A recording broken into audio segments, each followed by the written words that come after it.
Ukraine has struggled with protests, separatism, and foreign intervention over the past 4 years, but it has managed to become an unlikely champion in cutting carbon emissions.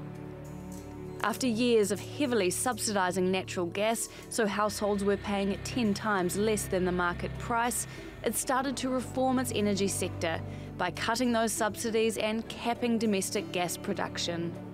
Since 2014, they have reduced fossil fuel subsidies with a view to promote their energy security, increase environmental sustainability, and it's also good governance.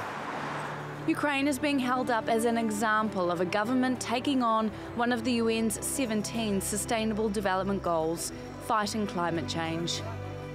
UN delegates, policymakers and business leaders are all in Istanbul to monitor their progress and brainstorm ways to meet the targets. More than 2 years on since they were unveiled, the Sustainable Development Goals are still ambitious and potentially overwhelming. Whether it's cutting carbon emissions or eliminating poverty, many countries are still getting up to speed.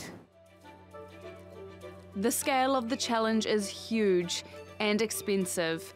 Just last week, UN Secretary-General Antonio Guterres called climate change the greatest threat to humanity.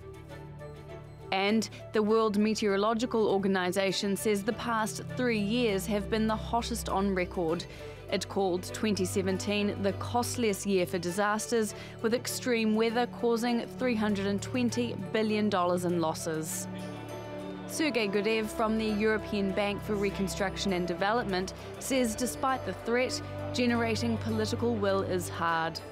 Some governments actually are resting on their laurels.